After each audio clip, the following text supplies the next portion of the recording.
नमस्कार दोस्तों, स्वागत है आपका आज के वीडियो में जहां हम डू, डज और डीड का पूरा कॉन्सेप्ट एकदम बेसिक से समझेंगे। अगर आपके मन में भी ये सवाल आता है कि कब डू लगाए, कब डज और कब डीड, तो ये वीडियो आपके लिए है। वीडियो को अंत तक जरूर देखें क्योंकि आपके सारे डाउट आज हमेशा के लिए क्लियर हो जाएंगे। चलिए सबसे पहले समझते हैं कि डू, डज, डीड का यूज़ कहाँ कहाँ होता है। ये वर्ड सिंपल सेंटेंस में आते हैं, टेंस के साथ, खासकर प्रेजेंट और पास्ट टेंस के साथ में भी इसका यूज़ होता है। निगेटिव सेंटेंस बनाने के लिए इसका यूज़ होता है। इंट्रोगेटिव यानी सवाल पूछने वाले सेंटेंस में भी बनाने के लिए इसका यूज़ होता है। ये कभी मेन वर्ब के तौर पर आते हैं और कभी हेल्पिंग वर्ब की तरह मदद करते हैं। सबसे बड़ा कंफ्यूजन यही होता है कि डू लगाएंगा या डज। जब सब्जेक्ट हो आई, वी, यू, दे या दो से अधिक नाम जैसे राम और राहुल, या फिर कहे प्लूरल, कोई भी जो सब्जेक्ट्स हो वो क्या हो, अनेक वचन हो, उस समय हमें यूज करना है डू। और लेकिन जब सब्जेक्ट ही, सी, इट या कोई सिंगुलर नंबर हो या नाम हो जैसे कि राघव, तब यूज करेंगे डज। और बात जब हो पास्ट की यानी बीते हुए समय की, तो हम डीड का इस्तेमाल करेंगे। और मजे की बात यह है कि डीड सभी सब्जेक्ट के साथ चलता है, कोई रोक टोक नहीं। अब समझते हैं इसका रोल हेल्पिंग वर्ब और मेन वर्ब के रूप में किस प्रकार से होता है। जब डू, डज या डीड सेंटेंस में मदद करने का काम करे यानी मेन वर्ब को सपोर्ट करे, तो वो कहलाते हैं हेल्पिंग वर्ब। जैसे कि I do not eat mango, यहाँ पे मेन वर्ब क्या है, ईट। ईट को हेल्प कौन कर रहा है, डू, इसलिए यह डू यहाँ पे हेल्पिंग वर्ब के रूप में यूज किया गया है। और जब डू, डज, डीड खुद ही मेन एक्शन हो यानी करने का मतलब दे, तब वो बन जाते हैं मेन वर्ब। जैसे कि आई डीड माई वर्क, मैंने अपना काम किया। यहाँ पे डीड क्या संदर्भित कर रहा है, किया या करने के रोल को संदर्भित कर रहा है।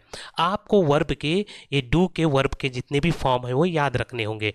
डू का वर्ब का फर्स्ट फॉर्म होता है डू, सेकंड फॉर्म होता है जिसको हम पास्ट टेंस में यूज करते हैं डीड, और थर्ड फॉर्म होता है जिसको हम परफेक्ट टेंस में यूज करते हैं डन। ये आपको याद रखने होंगे। अब बात करते हैं टेंस के हिसाब से इसका इस्तेमाल कैसे होता है। जब बात प्रेजेंट इंडेफिनेट टेंस की हो तो हम यूज करते हैं डू या डज, और जब बात पास्ट इंडेफिनेट टेंस की हो तब हम इस्तेमाल करते हैं डीड। एक सिंपल सा रूल याद रखिए कि डू और डिज प्रेजेंट टेंस में यूज किया जाता है और डीड पास्ट टेंस में यूज किया जाता है। डू और डज प्रेजेंट टेंस में और डीड पास्ट टेंस में। अब हम देखते हैं प्रेजेंट टेंस में निगेटिव सेंटेंस कैसी बनता है।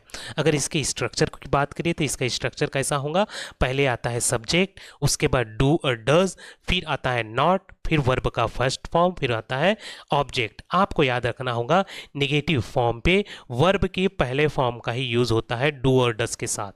डीड के साथ भी वर्ब का फर्स्ट फॉर्म ही लगता है, और डू और डज के साथ भी हमेशा कोई भी एग्जाम्पल हो उसमें वर्ब का फर्स्ट फॉर्म ही लगता है। ये आपको हमेशा याद रखना होगा। जैसे कि I do not eat mango, my brother does not go to school, I do not eat mango, मैं आम नहीं खाता। यहाँ पे डू के साथ कौन सा फॉर्म लगा है, वर्ब का first form.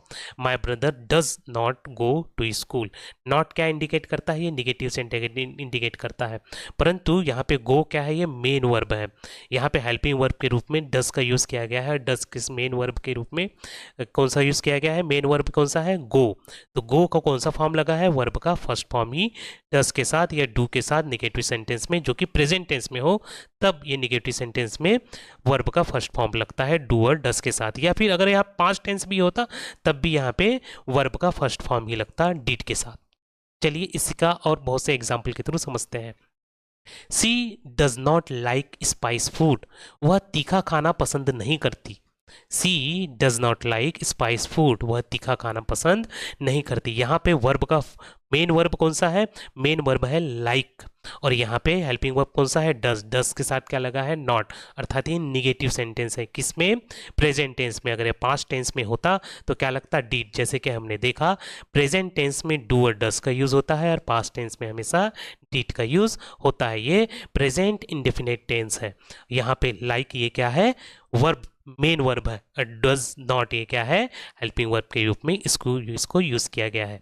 C does not like spice food, वह तीखा खाना पसंद नहीं करती।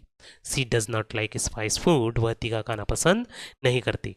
उसी प्रकार से अगला सेंटेंस है, they do not watch horror movie, वे डरावनी फिल्में नहीं देखते। They do not watch horror movie. इस सेंटेंस में डू नॉट क्या है, ये हेल्पिंग वर्ब है। वॉच क्या है, मेन वर्ब। हमेशा हेल्पिंग वर्ब डू या डस के साथ वर्ब का कौन सा फॉर्म लगता है, फर्स्ट फॉर्म ही लगता है जब डू या डस का सेंटेंस क्रिएट करते हैं प्रेजेंट टेंस में, जो कि निगेटिव सेंटेंस हो। ये सेंटेंस कौन सा है, निगेटिव। निगेटिव सेंटेंस का इंडिकेटर क्या है यहाँ पे, नॉट। ठीक है, दे क्या हो जाता है, सब्जेक्ट। डू क्या है यहाँ पे, हेल्पिंग वर्ब, जो कि हम डू या डस का यूज़ करना सीख रहे हैं। वॉच क्या है यहाँ पे, मेन वर्ब। हॉरर मूवी ये क्या हो जाता है, objective. They do not watch horror movie, वे डरावनी फिल्म नहीं देखते। यहाँ पे वॉच वर्ब का पहला फॉर्म होता है, जो कि हमने पहले रूल्स में सीखे हैं। इसी प्रकार से he does not play cricket, वह क्रिकेट नहीं खेलता। He does not play cricket, वह क्रिकेट नहीं खेलता। He do not eat junk food, वह जंक फूड नहीं खाता। We do not eat junk food, हम जंक फूड नहीं खाते। We do not eat junk food, हम जंक फूड नहीं खाते। उसी प्रकार से it does not rain much here, यहाँ ज़्यादा बारिश नहीं होती। It does not rain much here, यहाँ ज़्यादा बारिश नहीं होती। You do not understand my problem, तुम मेरी समस्या नहीं समझते। इससे क्या समझ में आता है, यहाँ पे यू क्या है, सब्जेक्ट है। अंडरस्टैंड, अंडरस्टैंड क्या है, ये मेन वर्ब है। यहाँ पे वर्ब का फर्स्ट फॉर्म लगा है। डू नॉट क्या है, डू क्या है, डू एक प्रकार से हेल्पिंग वर्ब का यूज़ किया गया है। नॉट इंडिकेट कर रहा है कि ये निगेटिव सेंटेंस है। किसमें, प्रेजेंट टेंस में। अगर पास्ट टेंस में होता तो डू का क्या लगता है आपको पता है, did. You did not understand my problem. Riya does not drink coffee, Riya coffee नहीं पीती। The children do not finish their homework, बच्चे अपना होमवर्क पूरा नहीं करते। The children do not finish their homework, बच्चे अपना होमवर्क पूरा नहीं करते। यहाँ पे फिनिश की जगह फिनिश्ड कभी नहीं आएगा। यहाँ पे वर्ब का थर्ड फॉर्म कभी नहीं आएगा, ये पूरी तरह से रॉन्ग होगा। ठीक है, ये आपको एकदम की पॉइंट समझना होगा। अब सवाल पूछने की बारी, यानी इंट्रोगेटिव सेंटेंस। इसका स्ट्रक्चर किस प्रकार से होता है, डू या डज, उसके साथ सब्जेक्ट, उसके बाद वर्ब का फर्स्ट फॉर्म और उसके बाद ऑब्जेक्ट। ये हम किस में देख रहे हैं, इंट्रोगेटिव सेंटेंस प्रेजेंट टेंस में देख रहे हैं। इसलिए डू या डज अगर ये पास्ट टेंस में होता तो यहाँ पे क्या लगता, डीड। अगर यहाँ पे डीड होता फिर भी वर्ब का फर्स्ट फॉर्म ही यहाँ पे यूज किया होता। जैसे कि come here daily, do your parents drink tea, do you know him. इस सभी सेंटेंस में अगर आप देख रहे हो तो पहले क्या है, डू, डज, डू या डज में से डज। सी ये क्या हो जाता है, सब्जेक्ट। कम, कम क्या हो गया, वर्ब, वर्ब का फर्स्ट फॉर्म। इसका सेकंड फॉर्म क्या हो जाता है, कैम हो जाता। हियर डेली ये क्या हो जाता, ऑब्जेक्ट। इस प्रकार से इंट्रोगेटिव सेंटेंस क्रिएट किया जाता है डू या डज का यूज करके। इसी प्रकार के और एग्जाम्पल हम देखते हैं आगे। डू यू लाइक आइसक्रीम, क्या तुम्हें आइसक्रीम पसंद है। डू यू लाइक आइसक्रीम, क्या तुम्हें आइसक्रीम पसंद है। यहाँ पे डू प्लस यू, यू क्या है, ये सब्जेक्ट हो जाता है। लाइक क्या है, वर्ब का फर्स्ट फॉर्म है। आइसक्रीम क्या हो जाता है, ऑब्जेक्ट। ठीक है। डज सी स्पीक फ्रेंच, क्या वह फ्रेंच बोलती है। डज सी स्पीक फ्रेंच, क्या वह फ्रेंच बोलती है। इस प्रकार से आप किसी भी प्रकार का इंट्रोगेटिव सेंटेंस आप क्रिएट कर सकते हैं डज का यूज करके। डू दे प्ले फुटबॉल, क्या वे फुटबॉल खेलते हैं।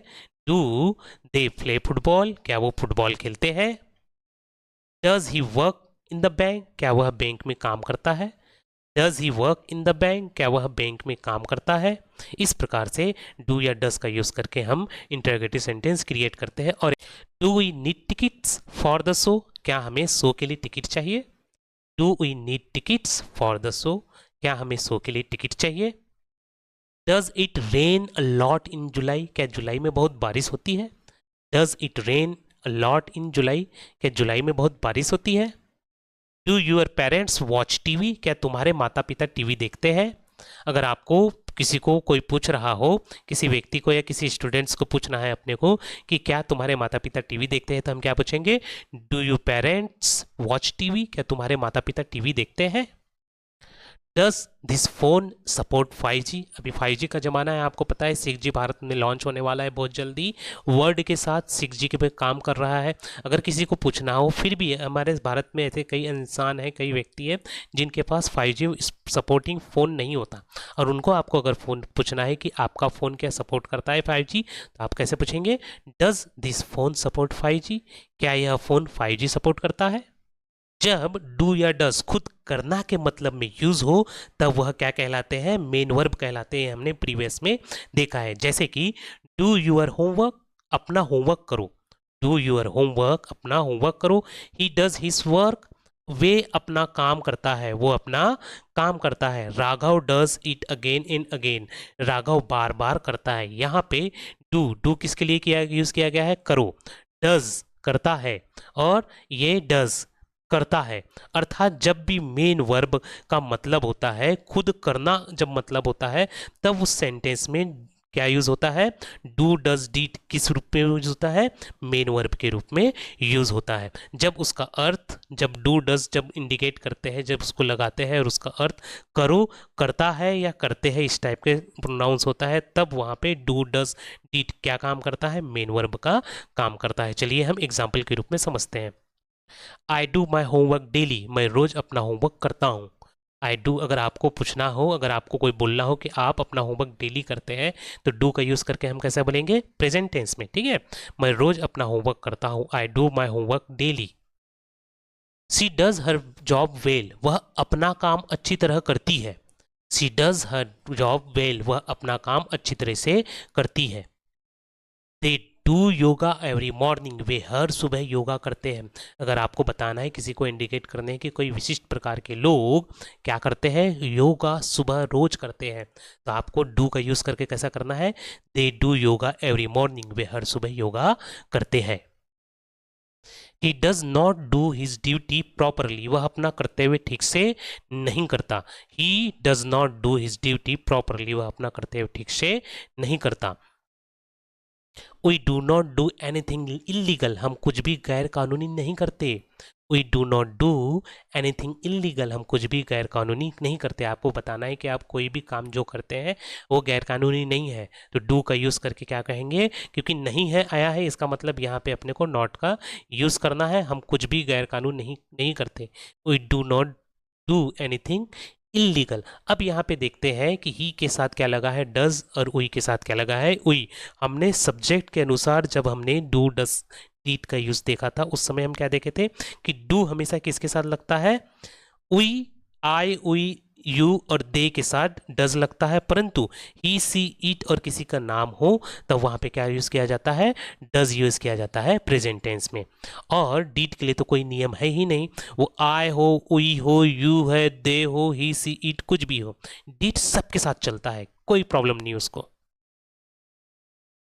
अब बात करते हैं डिड की, जो पास्ट टेंस में यूज होता है।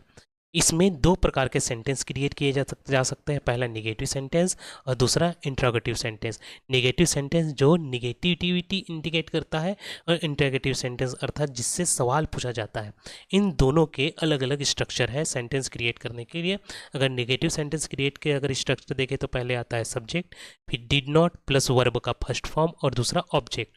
अगर इंट्रोगेटिव सेंटेंस स्ट्रक्चर देखें तो इसका स्ट्रक्चर कैसा होगा? Did plus subject plus verb का फर्स्ट फॉर्म प्लस ऑब्जेक्ट। हम इन निगेटिव और इंट्रोगेटिव सेंटेंस को हम सेपरेट इसके उदाहरण के सहित हम देखते हैं कि किस प्रकार से डिड का यूज़ करके हम निगेटिव और इंट्रोगेटिव सेंटेंस यूज़ या फिर डेली कन्वर्सेशन में यूज़ कर सकते हैं। हम सबसे पहले देखेंगे निगेटिव सेंटेंस। निगेटिव सेंटेंस में की बात करें तो इसका सेंटेंस स्ट्रक्चर कैसा होगा? पहले होगा सब्जेक्ट, फिर डिड नॉट प्लस वर्ब का फर्स्ट फॉर्म, उसके बाद ऑब्जेक्ट। आपको ये ध्यान देने वाली योग्य ये है कि डिड या फिर डिड लगे या फिर डू लगे या फिर डज लगे, किसी भी प्रकार का डू डज डिड कोई भी फॉर्म हो, हमेशा इस सेंटेंस स्ट्रक्चर करते समय वर्ब का फर्स्ट फॉर्म ही आता है इसके साथ। जब डू डज डिड किस में हो? हेल्पिंग वर्ब में यूज किया जा रहा हो। सी डिड नॉट, ये डिडंट भी कह सकते, अटेंड द मीटिंग, वह मीटिंग में नहीं गई। She did not attend the meeting, वह मीटिंग में नहीं गई। यहाँ पे सी क्या इंडिकेट कर रहा है? सब्जेक्ट। डिड नॉट क्या है यहाँ पे, हेल्पिंग वर्ब है जो कि निगेटिविटी का इंडिकेट कर रहा है। अटेन, अटेन क्या है, मेन वर्ब है। द मीटिंग, मीटिंग क्या इंडिकेट करेगा, object. She did not attend the meeting, हम डिड नॉट के जगह डिडंट भी यूज़ कर सकते हैं, ठीक है, जो कि हमको शॉर्ट फॉर्म होता है। सी डिडंट अटेंड द मीटिंग, वो मीटिंग में नहीं गई। उसी प्रकार से they did not watch the movie, उन्होंने फिल्म नहीं देखी। They did not watch the movie, उन्होंने फिल्म नहीं देखी। इसी प्रकार से he did not complete his homework, उसने अपना होमवर्क पूरा नहीं किया। He did not complete the homework, उसने अपना होमवर्क पूरा नहीं किया। और यहाँ पे एक की पॉइंट यहाँ पे यह है कि यहाँ पे सब्जेक्ट कुछ भी हो, आई, उई, यो, दे, या किसी का नाम हो, ही, सी, इट, या कोई भी नाम हो, प्लूरल हो या सिंगुलर हो, सभी में क्या यूज़ होता है, डिड यूज़ होता है। ये एवरग्रीन है, सभी के साथ इसका यूज़ किया जाता है। और डिड क्या इंडिकेट करता है कि वो सेंटेंस पास्ट टेंस में है, ठीक है। He did not complete his homework, उसने अपना होमवर्क पूरा नहीं किया, अर्थात ये घटना पास्ट में बीत चुकी है, ठीक है। We did not visit the museum, हम म्यूजियम नहीं गए। We did not visit the museum, हम म्यूजियम नहीं गए। अब देखते हैं इंट्रोगेटिव सेंटेंस। इंट्रोगेटिव सेंटेंस है वह सेंटेंस जिससे क्वेश्चन पूछा जा सकता है। इसका डिड का यूज़ करके हम किस प्रकार से इंट्रोगेटिव सेंटेंस क्रिएट कर सकते हैं पास्ट टेंस में, पास्ट इंडेफिनिट टेंस है सिंपल पास्ट टेंस में। यहाँ पे डिड सबसे पहले सर्वप्रथम डिड का यूज़ स्टार्टिंग में होगा, उसके बाद लगेगा सब्जेक्ट, फिर वर्ब का फर्स्ट फॉर्म और उसके बाद object. Did you finish your homework, क्या तुमने अपना होमवर्क पूरा किया। Did you finish your homework, क्या तुमने अपना होमवर्क पूरा किया। Did she call you yesterday, क्या उसने कल तुम्हें फ़ोन किया। Did she call you yesterday, क्या उसने कल तुम्हें फ़ोन किया। Did they watch the new movie, क्या उन्होंने नई फिल्म देखी। यहाँ पे ये क्या इंडिकेट कर रहा है, ये घटनाएं जस्ट अभी हो चुकी है, ठीक है, इसलिए वॉच का यहाँ पे फर्स्ट फॉर्म लगा है। वॉच क्या है, वर्ब का फर्स्ट फॉर्म है। डिड है, डिड क्या इंडिकेट करता है, ये पास्ट सिंपल टेंस इंडिकेट करता है, इसलिए इसका इंट्रोगेटिव सेंटेंस क्रिएट करना हो तो हम हमेशा वर्ब का फर्स्ट फॉर्म ही यूज़ करते हैं, ना कि वर्ब का second form. Did he attend the meeting, क्या वह मीटिंग में शामिल हुआ। Did he attend the meeting, क्या वह मीटिंग में शामिल हुआ। Did we visit this place before, क्या हम पहले यहाँ आए थे। Did we visit this place before, क्या हम पहले यहाँ आए थे। Did it rain last night, क्या कल रात बारिश हुई। Did it rain last night, क्या कल रात बारिश हुई। अगला देखते हैं हैव वाले सेंटेंस में डू डज डिड का उपयोग। कई बार लोगों को हैव वाले सेंटेंस में कंफ्यूजन होता है। आपको ये ध्यान रखना होगा जब डू डज डिड का यूज़ करके हैव वाले सेंटेंस क्रिएट किए जा रहे हैं, वहाँ पे हैव यह मेन वर्ब का रूप में यूज़ किया गया है और do does did helping verb के रूप में यूज़ किया गया है, ये आपको समझना होगा। जैसे कि एग्जाम्पल के रूप में यहाँ पे दिया गया है, do you have a pen. Did does she have this book. Did you have a car. यहाँ पे डू क्या यूज किसके रूप में यूज़ किया गया है, डू यहाँ पे हेल्पिंग के रूप में यूज़ किया गया है, और हैव क्या है यहाँ पे मेन वर्ब के रूप में यूज़ किया गया है। कभी कभी हमेशा हम देखते हैं कि हैव पास्ट टेंस में, पास्ट टेंस नहीं प्रेजेंट टेंस में, प्रेजेंट परफेक्ट टेंस में हम हैव का यूज़ करते हैं, परंतु ये प्रेजेंट परफेक्ट टेंस में हैव का यूज़ कब किया जाता है, हेल्पिंग वर्ब के रूप में यूज़ किया जाता है। परंतु ऐसे सेंटेंस में जिसकी शुरुआत डू डज डिड से होती है, वहाँ पे हैव का अगर यूज़ करना हो, वहाँ पे हैव किस रूप में यूज़ करते हैं, वर्ब के फर्स्ट फॉर्म मेन वर्ब के रूप में हैव का यूज़ होता है। तो चलिए हम एग्जाम्पल के थ्रू इसको और डिटेल में समझते हैं। Do you have a pen, क्या तुम्हारे पास एक पेन है। Do you have a pen, क्या तुम्हारे पास यहाँ पे एक पेन है। यहाँ पे देखने वाली बात क्या है कि do do does did plus subject क्या है, यू। सब्जेक्ट के अनुरूप डू डज डिड का यूज़ किया जाता है। यू के लिए हमेशा हमें क्या यूज़ करना है, डू का यूज़ करना है, ठीक है। Do you have a pen, क्या तुम्हारे पास एक पेन है। Does she have a car, क्या उसके पास कार है। सी, ही, सी, इट, इसके लिए हम क्या यूज़ करते हैं, डज, ठीक है। Does she have a car, क्या उसके पास कार है। यहाँ पे हैव के लिए क्या किसके रूप में यहाँ पे यूज़ किया गया है, मेन वर्ब के रूप में यहाँ पे हैव यूज़ किया गया है। डज यह हेल्पिंग वर्ब के रूप में आया है। Did you have breakfast today, क्या तुमने आज नाश्ता किया। इस सेंटेंस की अगर शुरुआत करें तो इस सेंटेंस की शुरुआत किससे होती है, डिड से, यानी अर्थात ये सेंटेंस पास्ट टेंस में। इसका मतलब ये नहीं हुआ कि हैव का भी पास्ट टेंस स्वरूप यहाँ पे लगेगा हैड। हमेशा याद रखिए डू डज डिड में वर्ब का फर्स्ट फॉर्म ही आता है। यहाँ पे वर्ब हैव है यानी मेन वर्ब है, इसलिए यहाँ का फर्स्ट फॉर्म फिर वो डू डज डिड कोई भी किसी से शुरुआत हो उसका फर्स्ट फॉर्म ही आएगा। परंतु यहाँ पे डू डज डिड किसके अनुरूप चेंज होते जाएगा, सब्जेक्ट के अनुरूप चेंज होते जाएगा। डू डज कब यूज करेंगे, प्रेजेंट टेंस में। डिड कब यूज करेंगे, पास्ट टेंस में यूज करेंगे। Did plus subject you plus have plus breakfast today क्या हो जाएगा, ऑब्जेक्ट। क्या तुमने आज नाश्ता किया। Did he have a meeting yesterday, क्या उसकी कल मीटिंग थी। Did he have a meeting yesterday, क्या उसकी कल कोई मीटिंग थी। इस प्रकार से हम हैव का यूज करके, डिड और डज और डू का यूज करके, हैव हेल्पिंग वर्ब का यूज नहीं करते हुए मेन वर्ब का यूज करके सेंटेंस स्ट्रक्चर की जाती है। ये आपको समझना होगा। बहुत से समय यहाँ पे विद्यार्थी कंफ्यूज्ड हो जाते हैं। अब इम्पॉर्टेंट बात जो आपको हमेशा याद रखनी है, डू और डज सिर्फ प्रेजेंट टेंस में ही आते हैं, डिड सिर्फ पास्ट टेंस में यूज होता है। Helping verb versus main verb का अंतर भी आपको जरूर समझना चाहिए। अगर आपको डू डज डिड का अंतर आपको अगर अंडरस्टैंडिंग करना हो तो आपको हेल्पिंग वर्ब में कब यूज़ किया जाता है और मेन वर्ब में हम कब यूज़ किया जाता है, ये आज हमने समझा। और आपको याद रखना होगा कि हैव का फॉर्म फिक्स होता है, वह कभी भी चेंज नहीं होता। जब भी हैव का यूज़ करना हो तो डू डज डिड का यूज़ करके हैव के सेंटेंस क्रिएट करने हो, उस समय डू डज डिड या किसके रूप में आते हैं, हेल्पिंग वर्ब के रूप में आते हैं, और हैव मेन वर्ब के रूप में आता है। ये आपको याद रखना होगा। चलो अब कुछ प्रैक्टिस करते हैं। नीचे दिए गए वाक्य का ट्रांसलेशन कीजिए। पहला है राहुल स्कूल नहीं जाता। दूसरा पापा टीवी नहीं देखते हैं। क्या उसके पास किताब है। क्या तुमने मुझे देखा। इसका सही जवाब जानने के लिए वीडियो को वापस देखें और नोट्स में प्रैक्टिस करें। उम्मीद है आपको डू डज और डीड का कॉन्सेप्ट अच्छे से समझ में आया होगा। अगर वीडियो पसंद आया हो तो लाइक ज़रूर करें, अपने दोस्तों के साथ शेयर करें और हमारे चैनल को सब्सक्राइब करना ना भूलें। मिलते हैं अगले वीडियो में, तब तक keep learning keep speaking. Thank you so much.